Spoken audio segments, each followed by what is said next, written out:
With the group stages of Champs 2024 over, we see ourselves with a very stacked playoffs, where there's multiple teams that can actually lift the trophy. Today, we're going to be talking about what it would mean for each team to win and how they could possibly do it. First off, let's talk about DRX, where if they won, it would be great for Korean Valorant. We see that the game's popularity is rising here, but it will also put other regions on notice. It will basically mean that there isn't just one, but two Korean teams on top. I'm sure people who used to watch NA League of Legends will be getting flashbacks, and not in a good way. This will also mean that the gamble that Termi and the organization tried to do would have paid off. Saying goodbye to Stax, RB, and Zess was seen as a crazy move, but winning it all would just prove that these guys were masterminds, and that sometimes losing in the present is worth it if you can win big later. The key to success for them, in my opinion, it would be the veterans leading the way. This is still one of the younger rosters in VCT, but it will be up to Mako and Buzz to learn from past mistakes and get over that 5th to 6th place hump. And so far, they could have that opportunity. They manhandled Fnatic on Lotus,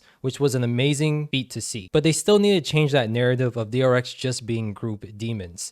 Basically, starting off tournaments red hot, but once playoff starts, they tend to fade. Somehow they need to keep this momentum and sustain it if they really want to reach the grand finals or even the upper finals. Buzz did have a kind of a rocky start at the beginning of his first match, but his entering style versus Fnatic was amazing. Plus, mid-round adjustments has always been a weakness, so Mako has a lot to shoulder. But this wouldn't be anything new for these two individuals. They would have to be leaders, while the likes of Flashback, Foxy9, and BN hope to make a name for themselves. Again, mid-rounding and play calling has always been a weakness of theirs, but if they can overcome that, I can see them going far. For Fnatic, winning it all would make this team one of the most decorated in VCT history, because at the end of the day, all they're really missing from their accolades is a Champions trophy. And if they are able to lift it, I think we have to start putting Chronicle in that GOAT discussion. The man has been able to do this through different metas, teams, years, and seasons. And I'm not going to lie, some of his clutches this year have been giving me flashbacks of Gambit Chronicle. And just like DRX, if they do win it, it will show that change is a good thing. I'm not saying that Hero is better than Leo, but the idea that swapping things up isn't a bad idea, especially if things aren't working out for you. The definition of insanity is doing the same thing over and over and expecting a difference. They will also reclaim their titles as King of EMEA, and those JJK memes that were posted after Madrid will be even better. Overall, Fnatic is a solid team, so their win condition is very diverse. These past several weeks, it's been Durka, Chronicle, and Hero shouldering most of that fragging load. These are going to be the players that you most likely will see at the top of the leaderboard. And we can't really put too much pressure on Boaster since he is the IGL, and his play calling has been pretty good for the most part if we forget about that Lotus match against DRX. There was a few good adjustments, but it was pretty rough to watch if you were a Fnatic fan. Alpha is also in kind of like a tricky spot since this team is just spoiled with such great players. And it's not possible to expect everyone on the team to constantly drop 20 points and still win in a dominant fashion. I also want to point out that Durka on Yoru is kind of iffy. There's been multiple times where he just popped off, but at the same time, you've seen dips in the performances. It's just one of those things when it comes to playing Yoru. I feel like if they want to continue with this playstyle, they should have backup plans on top of backup plans for when they start to notice that entering with this duelist isn't working. Fnatic does have a pretty hard path, because the likes of G2 and Heretics to some extent can do what Fnatic do, but at times better. Honestly, if they get past Heretics, then I can see them going to the upper finals. I feel like their firepower is a bit better than G2 and Leviathan, and Leviathan is too inconsistent for me to see them beating Fnatic. But still, their path is pretty hard. If they can overcome Heretics, then I can see them beating almost anybody in this event. Next, we have Heretics, which after a year of age restrictions, visa issues, and schooling problems, they are finally at full power. If they were able to lift this trophy, then I think they serve as a blueprint on how to rebuild your organization with a mix of familiar faces and crack new ones, instead of just buying hype names. I personally think this team looks better with Woot playing duelists, but the idea of running double duelists isn't quite ideal on every map. Some maps you can find success with it, but not every single one. And just because we may think that Woot is a cracked duelist doesn't mean he 100% wants to play it all the time. I'm still kind of shocked that 2E's does not like the idea of playing duelists despite his time in tier 2. But at the end of the day, it doesn't really matter, because throughout Heretics games, there's always been someone different at the top of the leaderboards. This team is truly stacked from top to bottom, and that's what makes them scary and personally my tournament favorites to win it all. You just don't know who's going to be the one carrying this team, and that kind of makes it kind of hard to game plan around them. Because if you try to shut down Woot, Miniboo, or Benji Fishy, then you still have Riens and even Boo himself, the IGL, top fragging from time to time. The only other team from the other side of the bracket that I could see giving them a headache is Sentinels.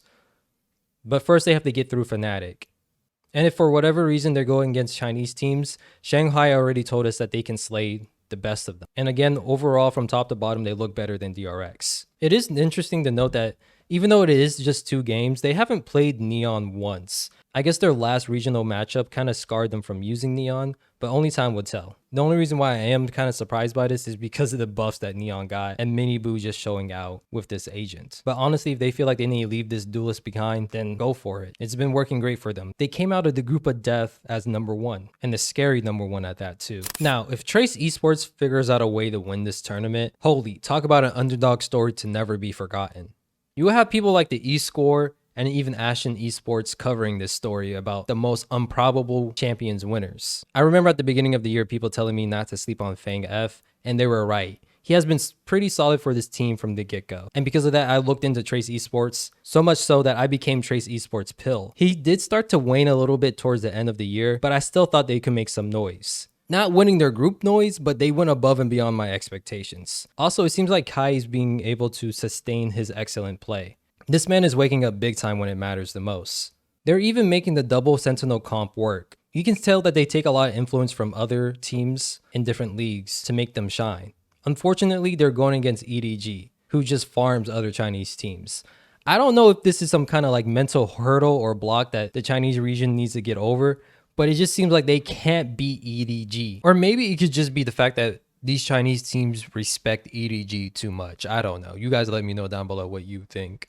It's happened a couple of times where EDG actually has lost, but there's been so many more moments where the likes of FPX, JD Gaming, Fun Plus Phoenix, Wolves, and Trace Esports themselves can push EDG to the brinks of besting them, but they just never do. So if they're able to get over that hurdle and beat EDG, then I can see the Cinderella run continuing. And just like Trace Esports, if EDG wins, it would be great for their region. It will also make that Busio clip that much funnier. Chinese Valorant will never be better than NA. Never. Absolutely not. I will make sure of it. Never.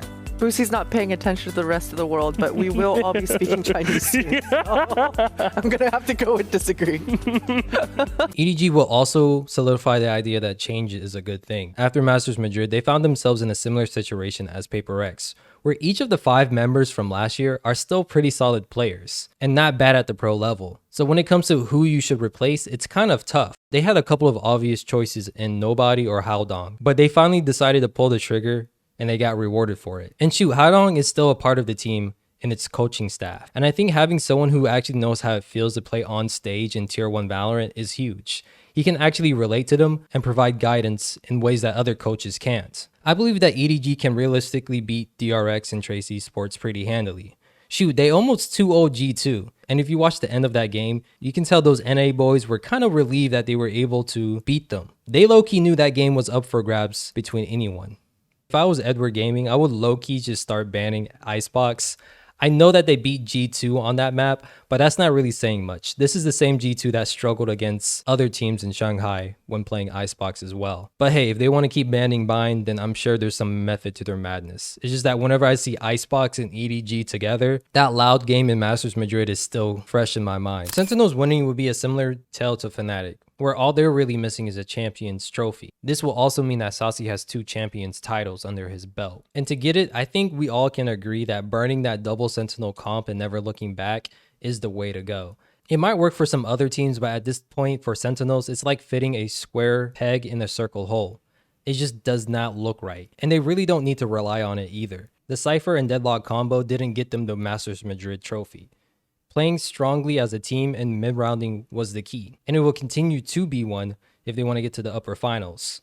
In this half of the bracket, they have the likes of DRX, Trace Esports, and Edward Gaming, who aren't known for play calling as being the defining part of their gameplay. Trace Esports might be a little bit better than the other 2 in that department, but Sentinels have shown to be world-class when it comes to mid-round adjustments and play calling, while the others have yet to show us at a consistent level. If they want to win the whole thing, I low-key feel like they have to avoid G2. For whatever reason, they have yet to beat this team this year. G2 has just had their number, and I think they love that fact so far.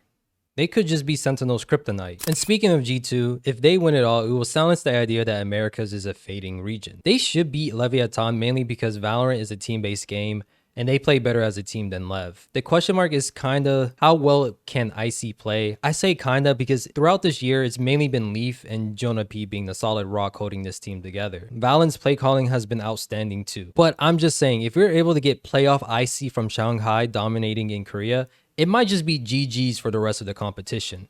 As a rookie, he's been good. And we have to remember, rookies will have their ups and downs. I remember at the start of Masters Tokyo last year, Demon 1 was not red hot. But the more he played, the more we got to see of his skill set and why BCJ was benched to make room for him. The same could be happening with IC where we just see a lot of ups and downs, which is common for rookies. But at the same time, it's not really necessary to have IC just pop off because the G2's playstyles is just so team oriented. I'm just saying if we see playoff IC from beginning to end, it's all but guarantee a trophy lift for this team.